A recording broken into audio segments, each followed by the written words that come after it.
Hello, everybody. Welcome. Hello, hello, hello. This is Neil with Portal to Ascension. Good to be here with you all. Welcome, beautiful people, beautiful soul family.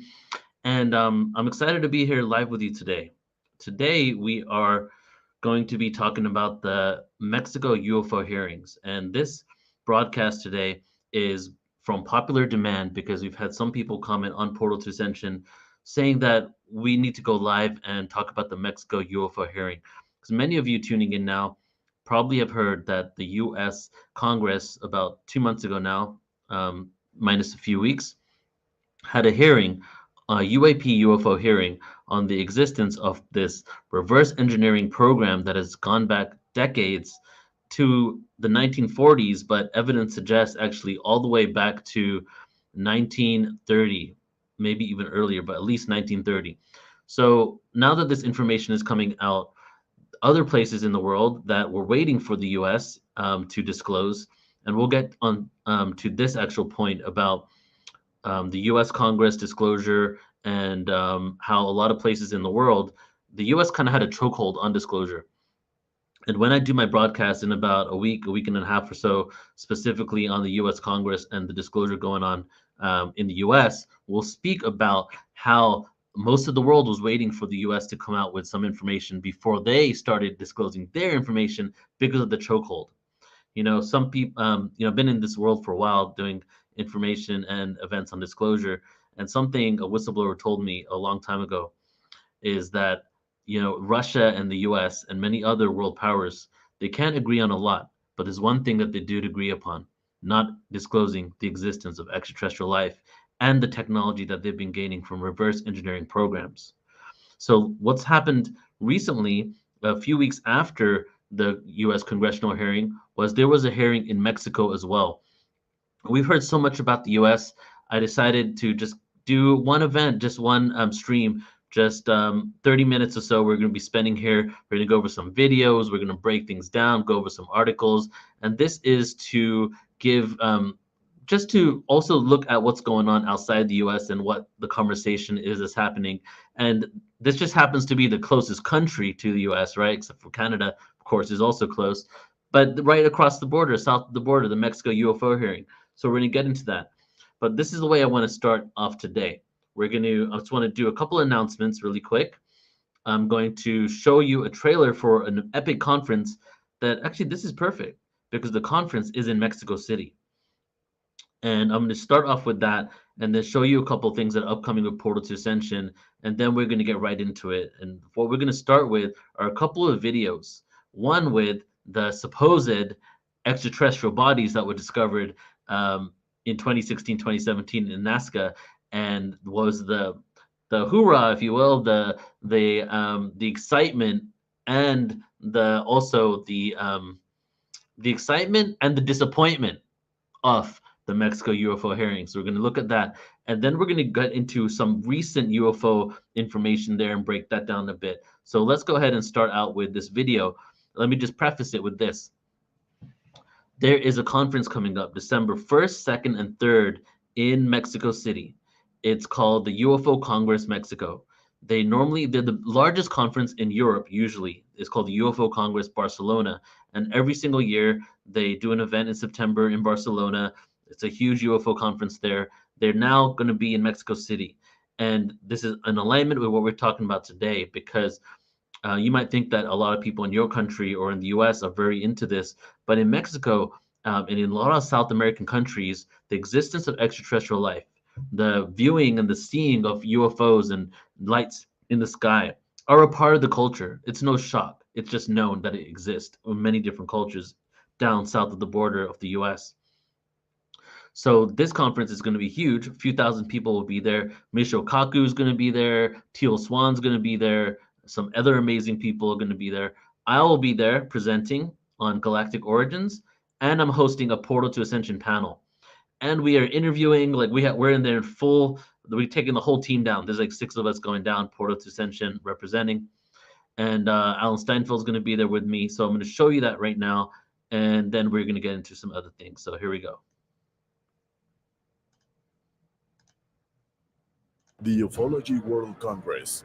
The world's most important UFO Congress arrives in Mexico City with the historic presentation of the most important scientist of our times, Dr. Michio Kaku, on December 1st, 2nd, and 3rd, 2023 at Expo Santa Fe. Tickets are already on sale on the official website, www.ufologyworldcongress.com.mx, produced by We Are Love. So if you want to come hang out with us in Mexico City, whoops, if you want to come hang out with us in Mexico City, go ahead and click either the link in the description or the link in the comments area. That's our affiliate link so that we get credit for who comes. Go ahead and click it. It's going to be huge. And the reason why it's so important is because, guys, we're moving closer than ever to a post-disclosure world. Okay, whether you think there is disinfo campaigns out there, that it's a distraction or whatever's going on. When I do the stream on the UFO Congress in US and we start breaking down the things that were said, for example, holographic projection of consciousness, right? Transporting from other dimensions. These things that have been said have been spoken about by whistleblowers for quite some time. So we're getting closer and closer to really a paradigm shifting awareness. And what's happening now is a slow drip disclosure of shifting people's consciousness to be prepared for what is to come. Right? We're not alone in the universe. Governments have been interacting and dealing with specific ET civilizations for decades. The first open contact between the US and an extraterrestrial race happened in 1964. And that's spoken about by Congress. And they've been interacting with these different races ever since, right? There's over 30 different ET bodies held in compartmentalized secret programs in the US, okay? And this is coming out, and a lot of people are scared and a lot of people are excited. So now I'm just going to show you two more things, okay? Then we're going to get into that. I keep telling you a little bit, teasing you a little bit about the Mexico UFO hearing. But this weekend, I'm going to show you this. What we got going on this weekend here is, see if I can pull it up. Da-da-da.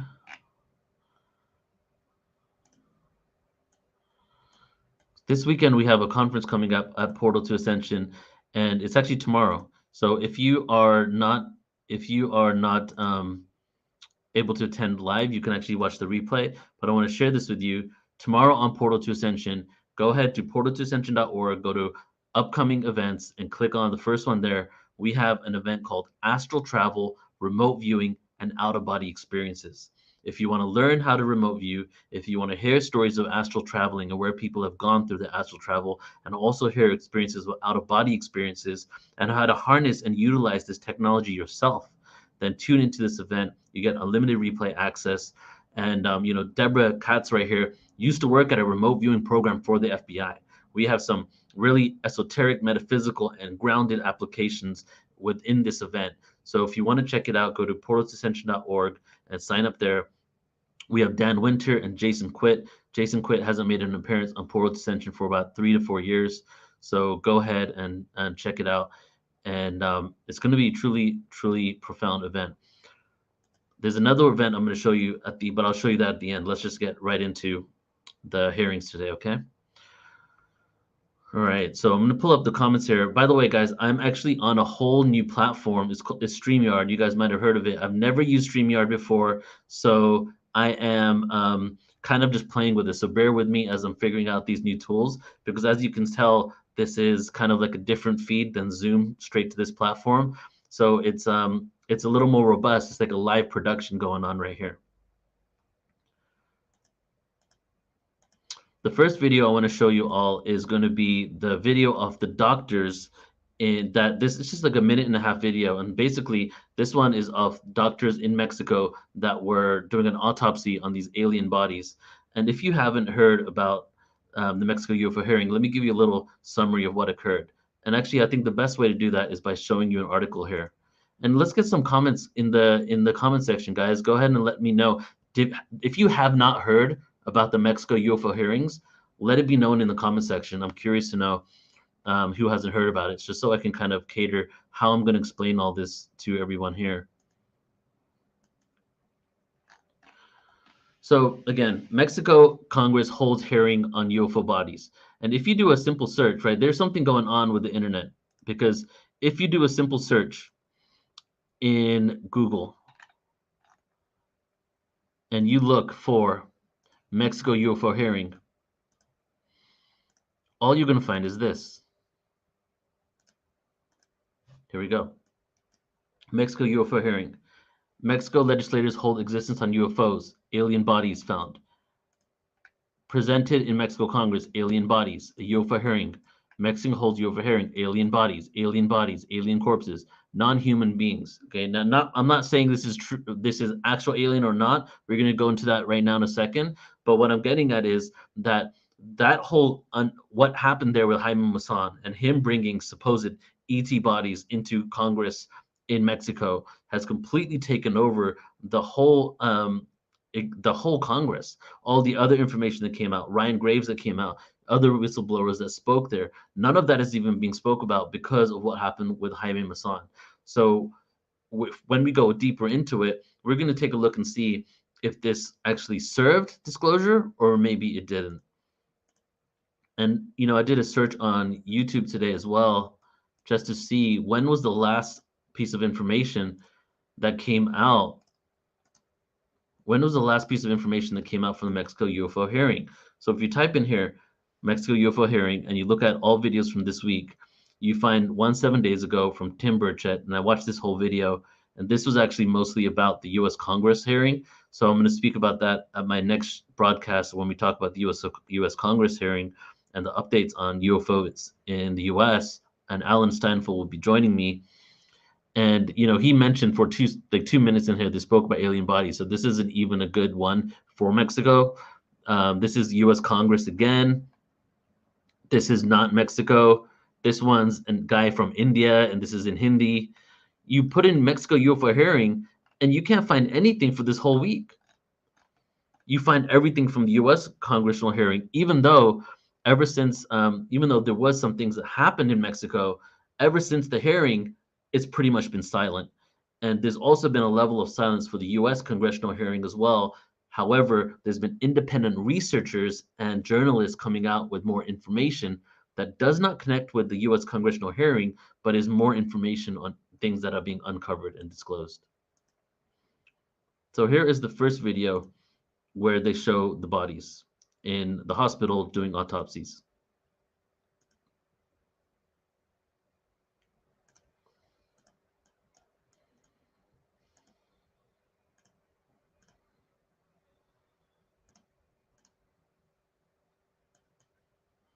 Estos especímenes no se pueden explicar o observar la imagen. En esta imagen se observaron tres huevos. La comunidad científica que lo desee se acerca a conocer estos cuerpos de forma directa. El primer estudio que se hizo fue una tomografía computarizada. El segundo estudio que se hizo fueron placas de rayos X simple. Y el tercero fue un estudio de fluoroscopía. En los tres estudios se trató de ver la estructura, el esqueleto de estos cuerpos y se logró determinar que sí pertenece a un esqueleto único, no armado. Quick pause right here. And again, I'm not saying, because I know a lot of you that have watched the Mexico UFO hearings or heard about it, there's just so many opinions, and most of the people believe that it's not alien bodies. And I'm not giving you what I believe or not. I'm just letting you know what they are saying here. So the doctors in Mexico are saying that they believe it, the people that are saying it's a hoax are saying that they're pieced together skeletons of animal remains. But the doctors in Mexico are saying that it belongs to a single skeleton that has not been joined together by other pieces. No armado, de una sola pieza íntegra, que no se observa ninguna no evidence of assembly or manipulation. Especie de armado o de manipulación del cráneo, como lo han dicho. Que comieron, que habitaron en nuestro planeta allá en el desierto. Externa o de armado externo, por un solo cuerpo. Just take a look at that thing for 1 second, right? I mean, when I look at that, it looks like a paper mache put together, and it's supposed to be a mummified body. And there's a lot of holes in the story here. Like the Peruvian government, if this is supposedly some mashed together thing that a lot of other places in the world and people are saying. Why is the Peruvian government upset that it was taken from Peru and saying that it's pre-Hispanic remains that were actually extracted from Peru? Okay, so here's the skeletal structure. All right.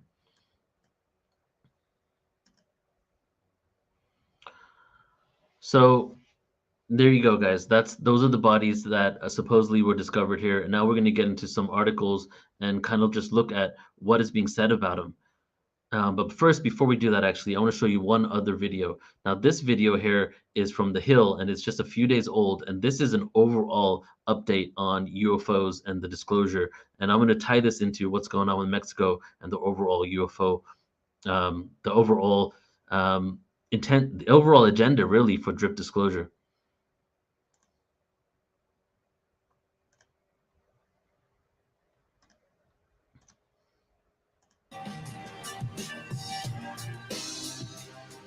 Is new UFO info about to come to light? The government released its latest UFO report yesterday. Some key findings from the report, according to former Department. So if you're interested, just 2 days ago, October 17th, or 3 days ago, October 17th, the new report from the Aero office, which is the office that has been assigned to study UFOs, UAPs, that was created during COVID on the back of the COVID relief bill, they have now released their new updated report on UAPs. Of Defense official under President Barack Obama, some UAP have potentially exhibited concerning performance characteristics, such as high-speed travel or unusual maneuverability. And Aero has conflicted these cases with potential U.S. programs. None of these UAP reports have been positively attributed to foreign activities. Well, according to News Nation, Washington correspondent Joe Khalil, there will be 2 members-only briefings, including one with the Department of Defense Inspector General Robert P. Storch and another with Inspector General of the Intelligence Community, Thomas A. Monheim. He continued, the intel community, according to UFO whistleblower David Grush, has specific info Grush provided that he couldn't share publicly. News Nation has learned that Representative Tim Burchett and other lawmakers will soon gain access to the classified, sensitive, compartmentalized information facility room where they will be able to view UAP documents. Here's Tim Burchett with more on what may be. Just to pause on this for a second and let you know how important this is, that if you're following this at all, you'll remember that they were denied a SCIF, right? And a SCIF is basically an area where they're not allowed cell phones, no frequencies, there's no manipulation, no one can overhear, and he can have the opportunity to disclose information that he did not get to disclose, David Grush, at the UFO congressional hearing, because there was so much information there that couldn't be allowed to get into the public view. They were denied a SCIF before the congressional hearing, and then right after they wanted to go into a SCIF, and they were denied it again. And after some pushing here, this is now going to happen. So this is very important because this SCIF is where the documents get actually given over to Congress. This is also where the information about the bases where the reverse engineering happens gets handed over to Congress, and about the non-biologics and what ET races there are. So now he gets an opportunity, David Grush, to tell things that he can't tell to the public because of his because of the open whistleblower investigation that is happening with David right now. Be expected. Do you go into the SCIF with David Grush, or do you just go through the documents that he has assembled for you?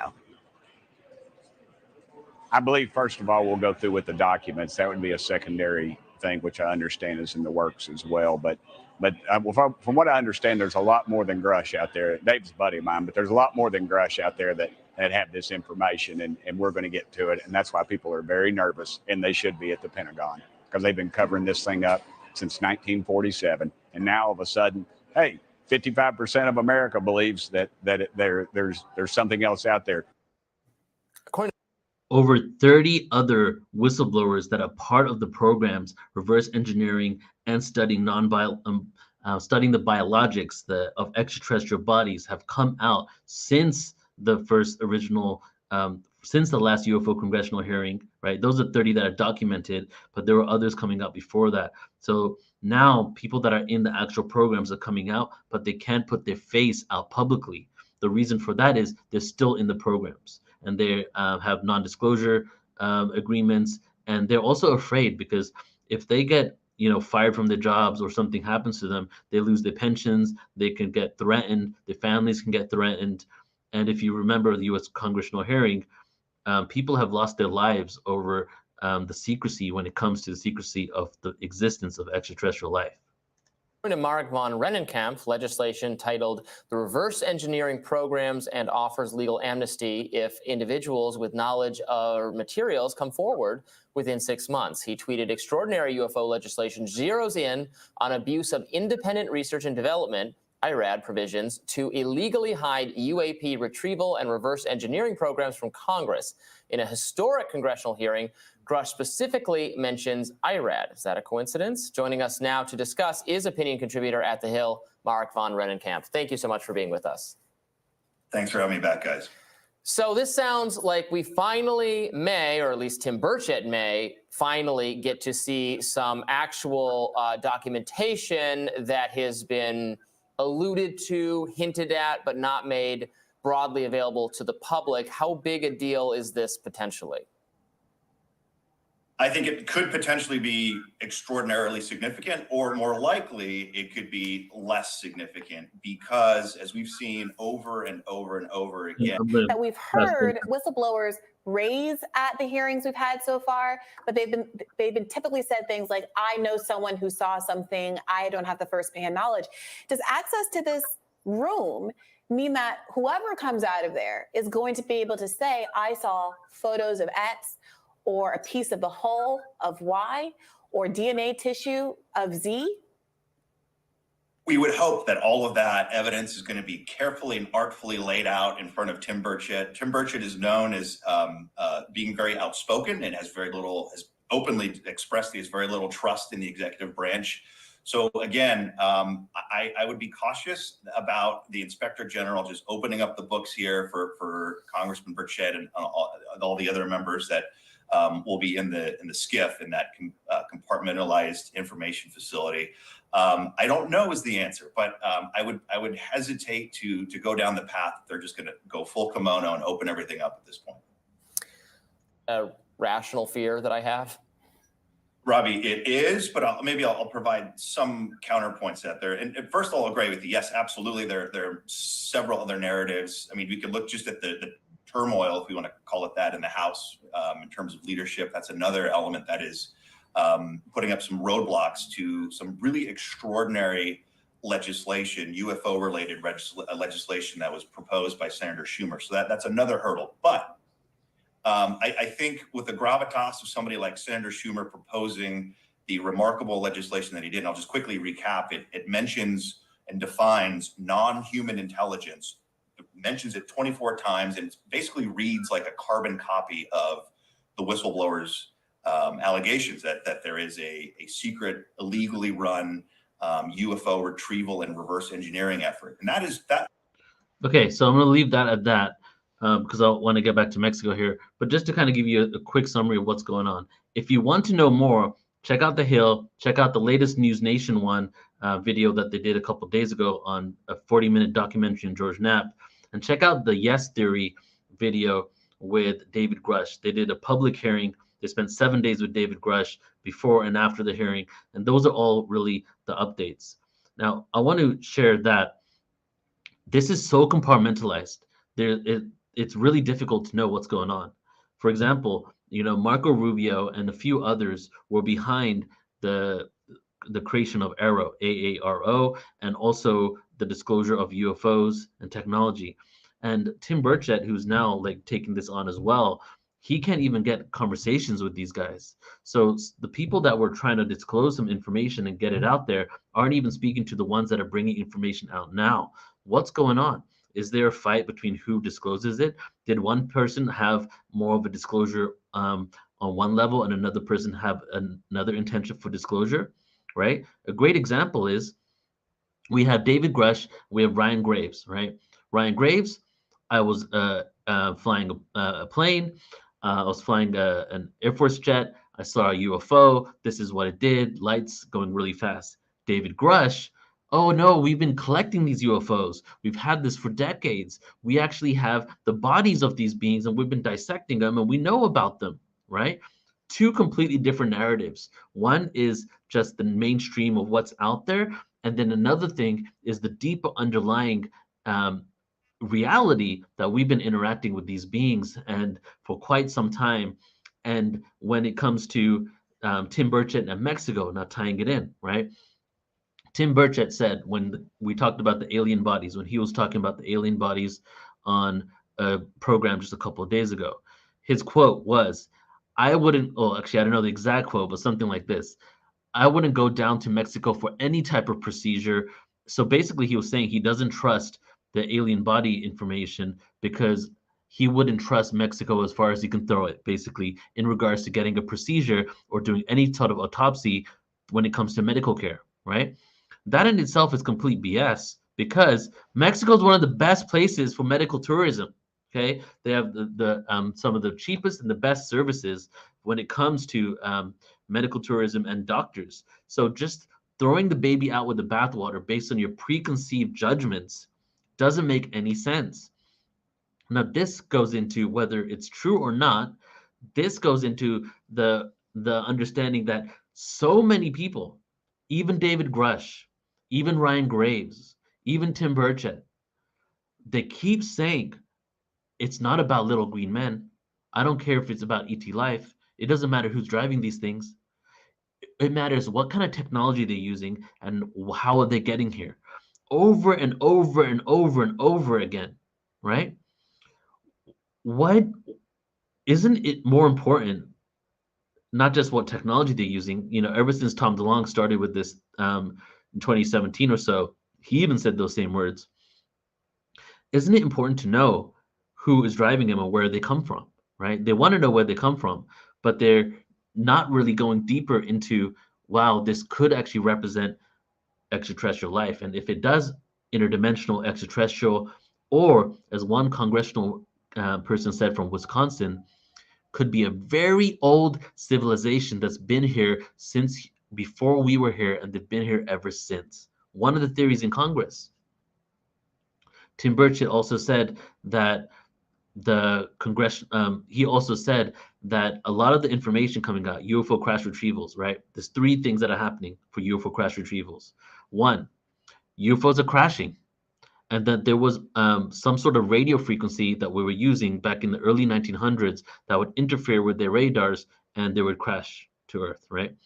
And then two, some UFOs have been left completely intact, waiting for people to find them, right? And if you've ever seen any of our work with Clifford Stone, who was a part of this retrieval team, his whole entire presentations for years were all about UFO crash retrievals. Check him out on portaltoascension.org. Check him out on our YouTube page. You know, he passed away a few years ago, and I wish he was around to really see this because he would have been like crying from the fact that it's finally coming out there. You know, that the other one is that some of these UFOs were actually left and found. Okay, so we have UFOs crashing, and since 1950s, the U.S. government has had a technology to crash UFOs. Okay, the reverse engineered technology from ETs. UFOs being left completely intact. Okay, and number three, said by congressional members themselves, said by David Grush themselves, UFOs discovered in archaeological digs. One main one in some of these paperwork, a joint effort between the Vatican and the Italian government in the 1930s that discovered a UFO through an archaeological dig, right?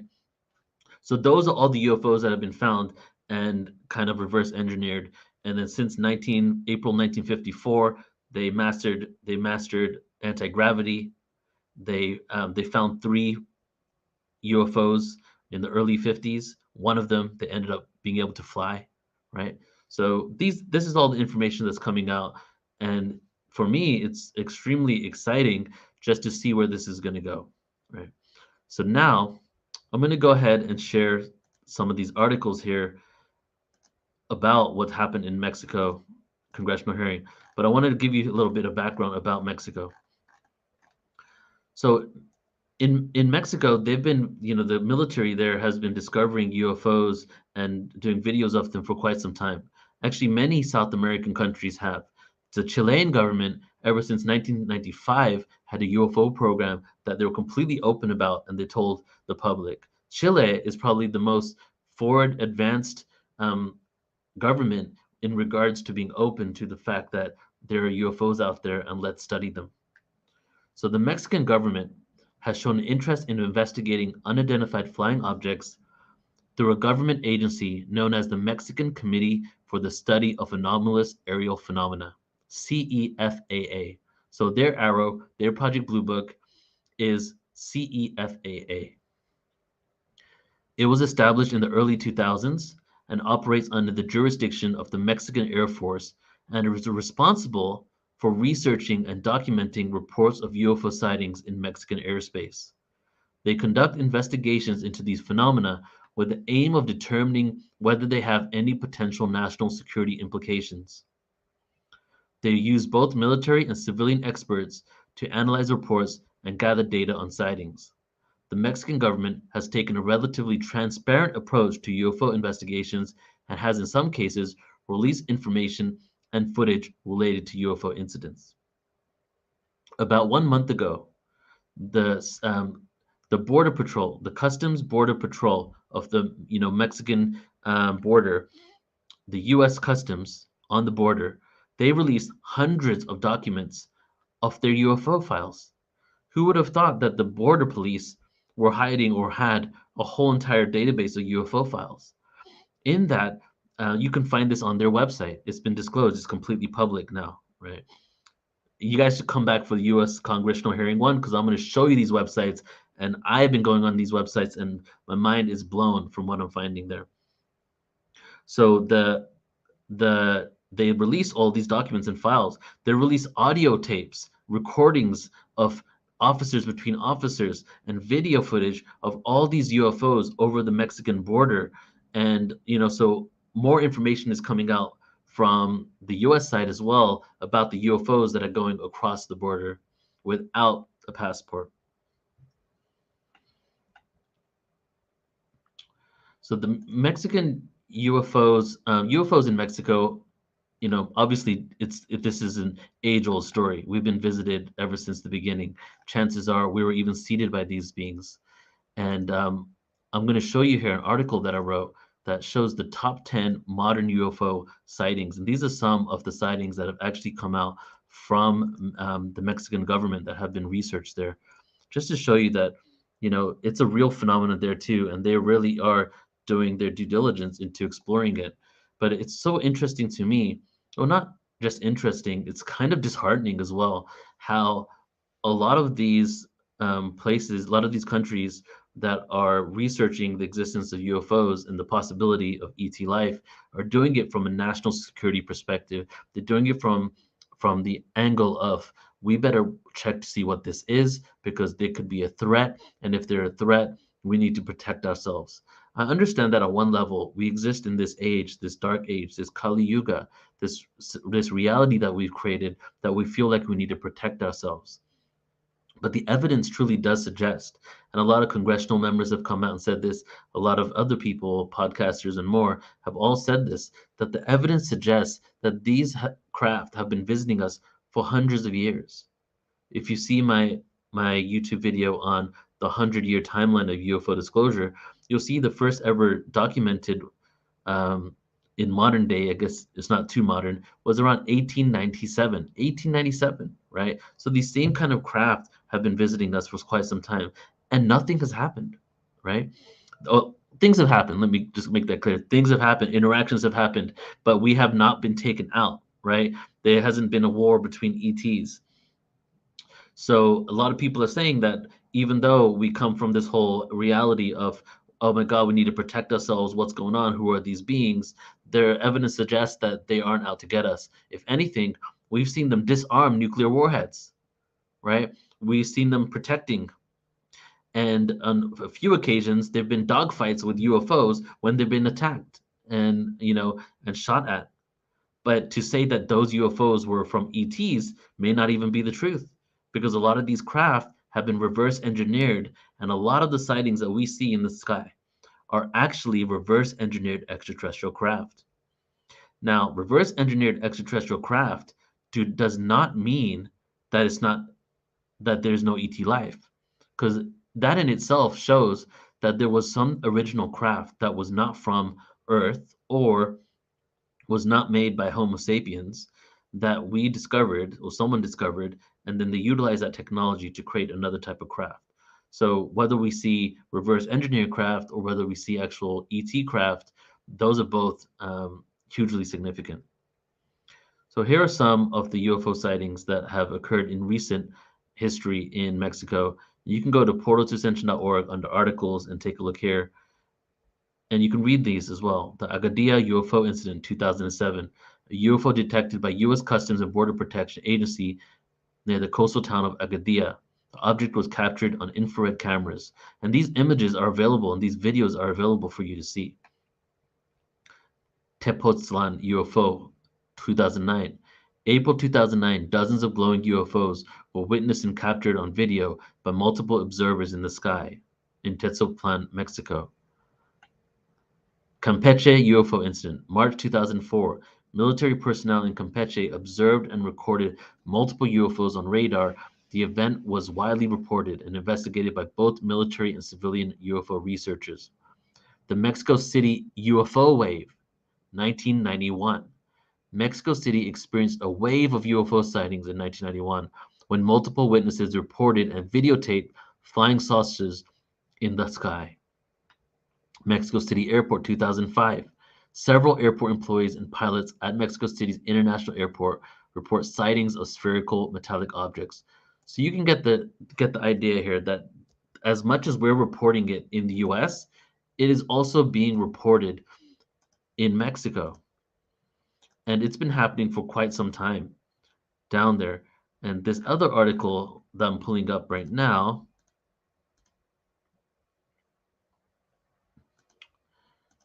goes back even further. This article is also on Portal to Ascension. Go to articles. I think it's the first one there. Ancient UFO sightings in Mexico. We have a UFO sighting from 1519. Herman Cortez and the Flaming Serpent. During the Spanish conquest of Mexico led by Herman Cortez in 1519, there are accounts of a strange and eerie occurrence. Some of the Cortez's men reportedly seeing a flaming serpent in the night sky. This sighting is often interpreted as a description of UFO. 17th century, Dominican friars encounters.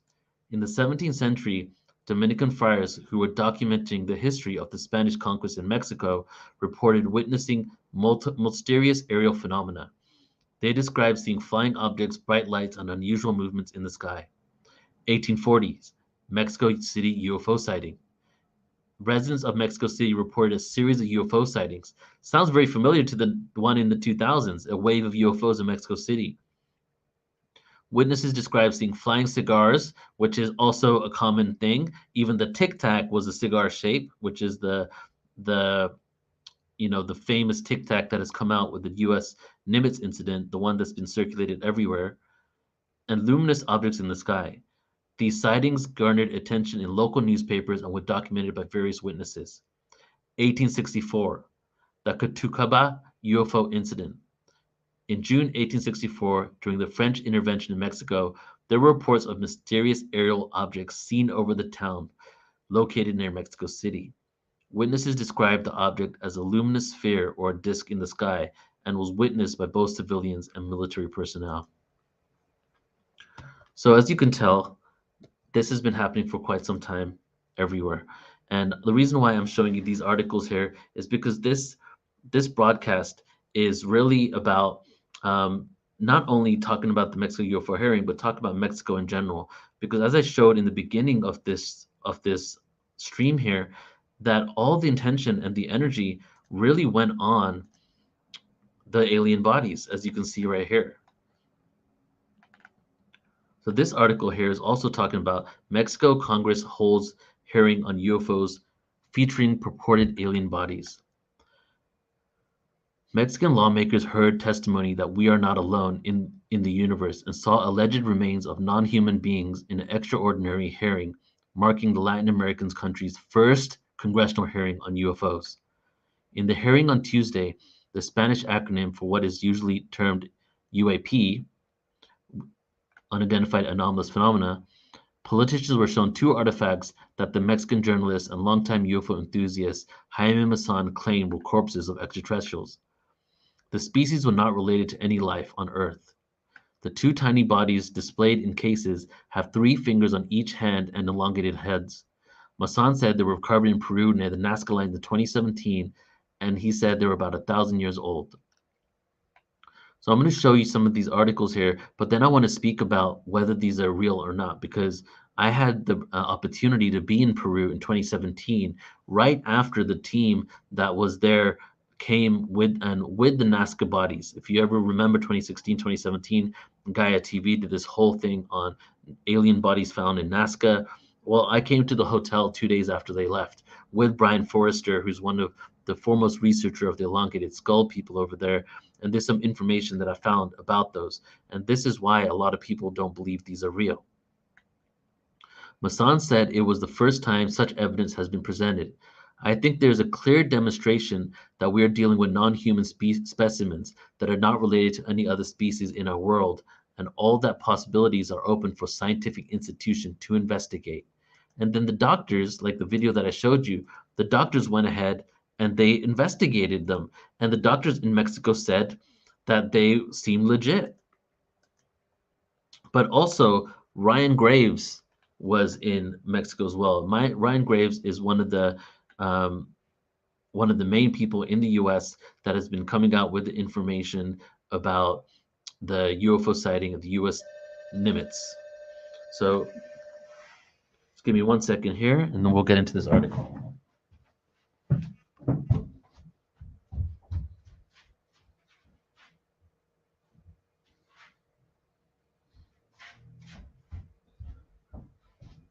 So he was there as well, Ryan Graves, right? And he is distancing himself from the alien corpse unveiling in Mexico. Ryan is also another individual that has been saying that it's not about if there's ET bodies or who these beings are, but what is the craft and how they're driving there. He's not getting to what it really matters is like, what are these beings? Because guys, we're going to be finding out soon who these beings are. And that's why on Portal to Ascension, we're really like going deep into talking about these ET races, how we're connected to them, what is the consciousness of this whole disclosure, what is the consciousness of us having open contact with ETs, what level of consciousness we have to be at in order to have this new world that we're about to inherit. So it does matter who these beings are, especially because we're connected them through ancestry. Earth is the biggest light show in the universe. Why? Not because we're entitled or arrogant. It's because a lot of these beings have donated DNA to the earthly experience. Okay, we are them and they are us, not just metaphysically or metaphorically, but quite literally, they have donated their actual genetics to this earthly experience. So this article says a Mexican journalist and researcher recently presented alleged remains of non-human beings at the first public congressional hearing on UAPs held in the country for the first time. They were reported to be 700 to 1,800 years old. And there we have U.S. pilot Ryan Graves also testified to lawmakers. Ryan participated in U.S. congressional hearings about what he personally experienced with UAPs and also spoke about the stigma involving around reporting such sightings. Ryan said the focus of his organization, Americans for Safe Airspace, is on improving public education of UAPs, breaking stigma, and working towards better transparency and disclosure. He said about the hearing that he has not he spoke about UAPs, but not about the ET bodies. After testifying before Mexico's Congress, he took off to Twitter and said the demonstration was a huge step backwards for this issue. Notably, Jose's coverage on aliens was once debunked. Many expressed their doubts about the bodies presented by, it's actually Jaime, they're saying Jose in this article. After the U.S. Congressional UFO hearing, I accepted an invitation to testify before Mexican Congress, hoping to keep up the momentum of government interest in pilot experiences with UAPs. Unfortunately, yesterday's demonstration was a huge step backwards for this issue. My testimony centered on sharing my experiences and the UAP reports I heard from commercial and military aircraft through ASA's Witness program. I will continue to raise awareness of UAPs as an urgent matter of aerospace safety, right? National security, and science, but I'm deeply disappointed by this unsubstantiated stunt. Okay, now here's the question of the hour, as we're going to close up here very soon. Here's the question, right? Were these bodies real? Are they real? Right? So it's extremely interesting because Tim Burchett, they could be real. I don't know, but I wouldn't get any procedure down in Mexico. Send them to the U.S. We're the best over here, and we can tell what it is. Completely gaslighting the experience, the possibility of this. Ryan Graves, I just came down there to talk about UAPs and being safe and having safety and talking about our national security. And it was a step backwards that they showed these bodies. Neither of them went into what is the evidence to suggest if they're real or not. They could have been real, right? Again, I'm not saying they're real. I'll tell you my belief in a second. But they could have been. So why are they even just throwing it out there without even saying, let's take a look at this? First of all, if you look at these beings, I mean, they look like paper mache, except the government, the doctors are literally saying that they're one full skeleton. It's mummified, right? So they're saying something different. Now, there is an individual in NASA who is soon going to be getting the bodies that were showed down in, let me see if I can pull up this article. Here we go. Yeah, there's a NASA contractor who will see the alien bodies very soon and is actually going to be looking at it himself. NASA contractor will reportedly study 1,000-year-old alien corpses presented to Mexico's Congress. NASA contractor is looking at the bodies. Jaime Maussan, a veteran journalist, presented these bodies. Blah, blah, blah. Here we go. Dr. Spergel told reporters, "We don't know the nature of those samples. My recommendation is if you do have something strange, make samples available to the world scientific community and we'll see what's there." So supposedly that's what's going to happen now. Okay. That's the next step of what's going on in Mexico and what came out of there. Now, my opinion, my belief. I don't know if you guys were tuned into this back in 2016, 2017, but right when Gaia TV was really getting big with everything that they were doing there, they were already big. They were a yoga platform, meditation platform, and they were pretty big with that. But then, they had a few whistleblowers come out with David Wilcock. You're not going to get into that conversation right now. But then they also had this whole Nazca mummified alien bodies that were found. And let me see if I can find it on their website real quick so I can kind of give you an example here or show you.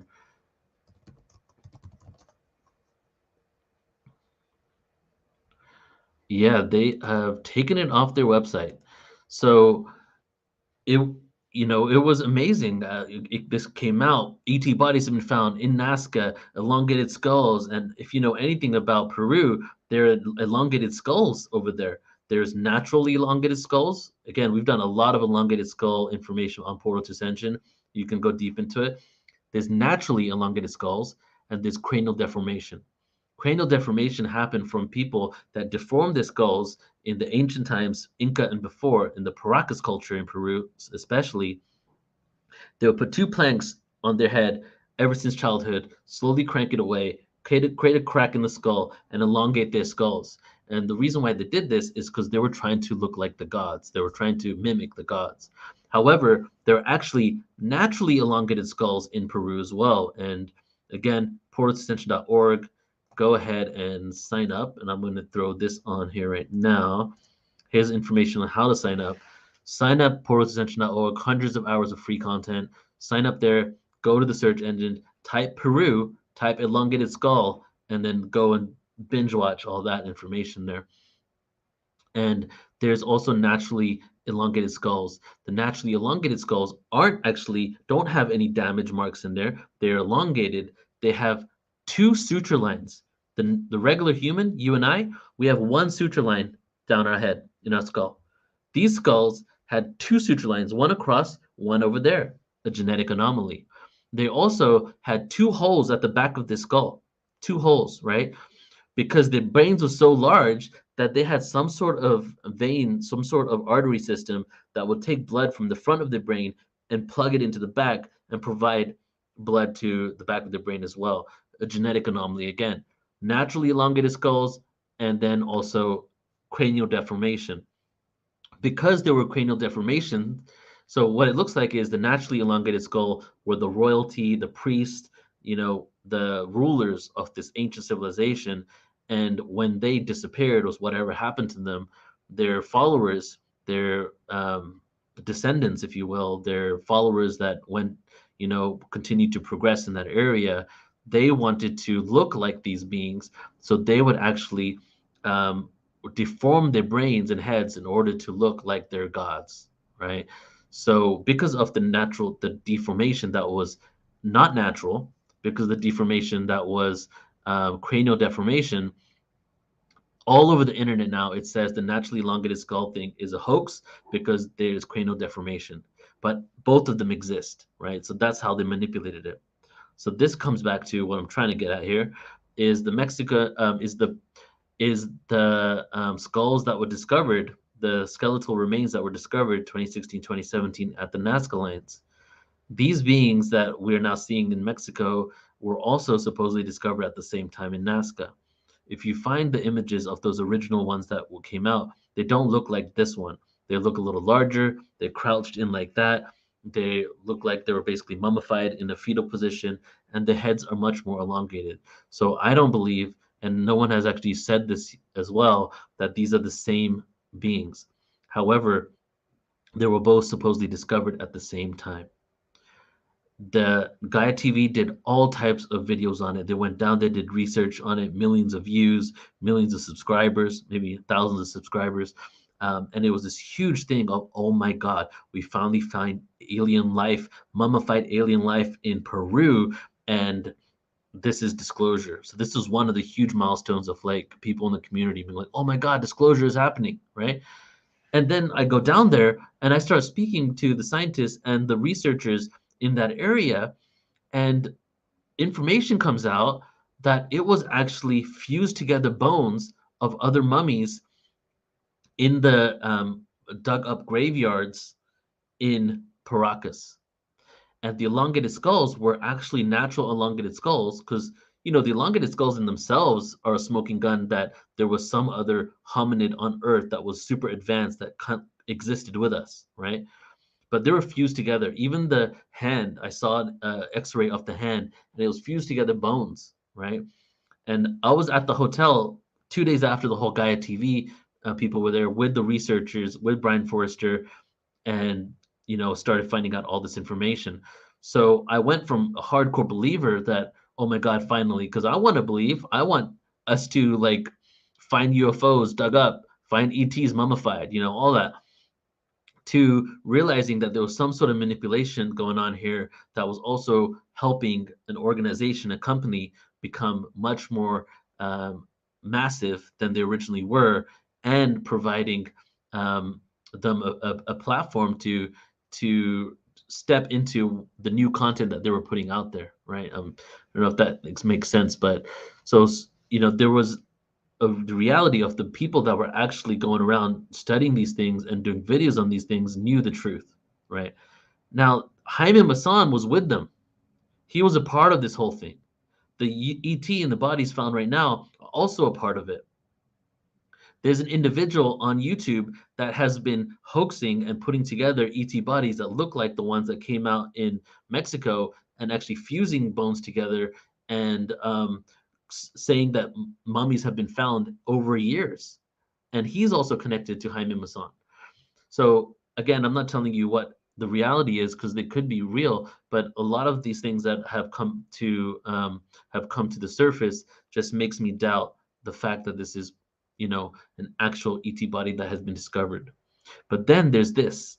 Yeah. Thank you, by the way. Thank you all so much for listening to me ramble, because this podcast has now become my therapy to work out my thoughts, right? So I'm letting you know what I'm thinking in real time here.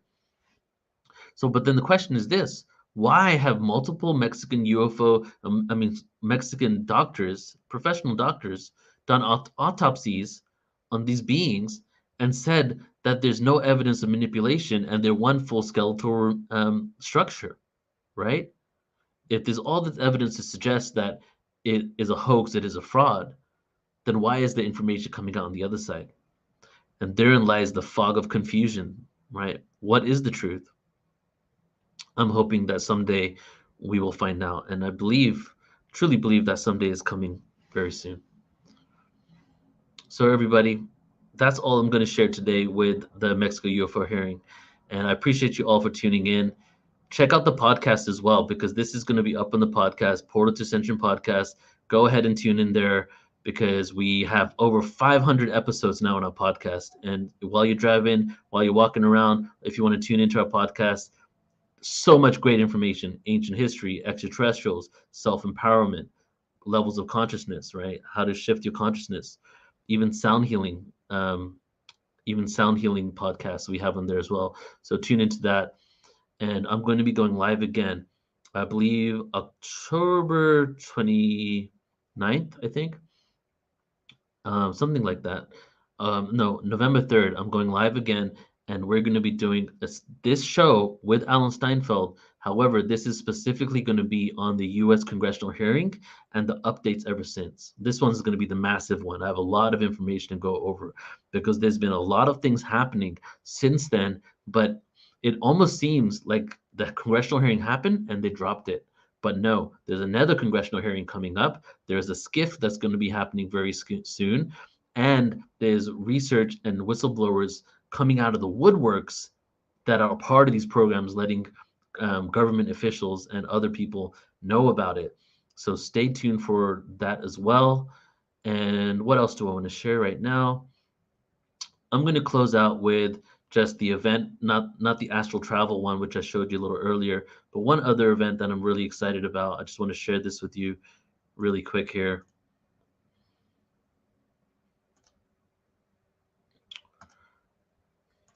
So this conference is coming up as well. And for those of you who don't know about Portal to Ascension and are here for the first time, welcome. Thank you so much for being here. Please do, if you like the content and you want to support us in bringing more content, please go ahead and subscribe and like this video, share it out. And if you want to go even deeper with Portal to Ascension, go to our website, go to home right here on our website, portaltoascension.org. Go to I'm already logged in, so it's not going to show us. But right here, if I'm not logged in, it will have a place for your email and name. Go ahead and click that, and you're going to get access to thousands of hours of presentations under the Watch Now page. And you can go ahead and take a look and browse at all the information that we have over there. So this other gathering, and what we do at Portal to Ascension is we create over 100 different gatherings a year on different topics. 80 to 90% of them are online. Then the other 10 to 20% are in-person conferences, tours, retreats.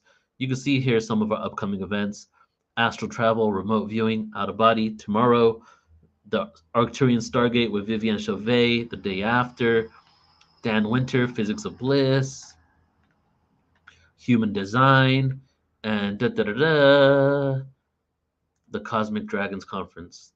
This is the one I want to share with you. A few months ago, I had a past life regression, and I visited the reptilian worlds, many reptilian worlds. And when I asked, why am I seeing this? All of a sudden, I was transported to the dragon realms, and I saw one of the many civilizations of the dragons, specifically the red dragons, and their connection to humanity and Earth. And ever since then, there's just been synchronicity after synchronicity around dragons coming out. Conversation after conversation, person after person speaking about it.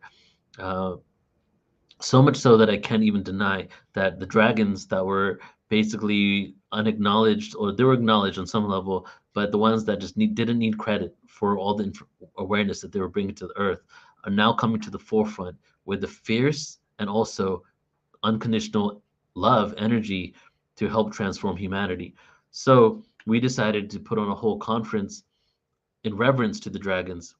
It's called the Cosmic Dragons Conference, and it's brought to you by Star Codes, which is Flo Karuna, my brother here, and myself, Portal to Ascension. And this is going to be on November 4th. And honestly, guys, the energy that we have towards this and how many people are excited about it is really unprecedented. It's a huge, huge event. Just imagine that there's a realm out there of these divine beings that used to be in physicality and now are exist in the ethereal realm. And these beings are lending support to humanity in the evolution. And for the first time ever, there's a whole conference dedicated to them paying reverence to this energy and anchoring it down. From ancient history information, from my journey of my past life, how the dragons connected to fertility, to dragon light language, to energy work using dragon energy, there's going to be a really full circle awareness event in this gathering here. The Cosmic Dragons Conference, Saturday, November 4th, 9 a.m. Pacific time. Go ahead and tune in to portalascension.org under upcoming events. And again, like you do with all of our events at Portal to Ascension, you get unlimited replay access. Okay? So go ahead and check it out. And before I let you go, I'm just going to take a look at my notes, make sure I covered everything. I think we did, everybody. We did a good job today. I appreciate you all for tuning in here with me. Love you all very much. I'll be back soon. And have a beautiful rest of your day, wherever you are. Bye-bye.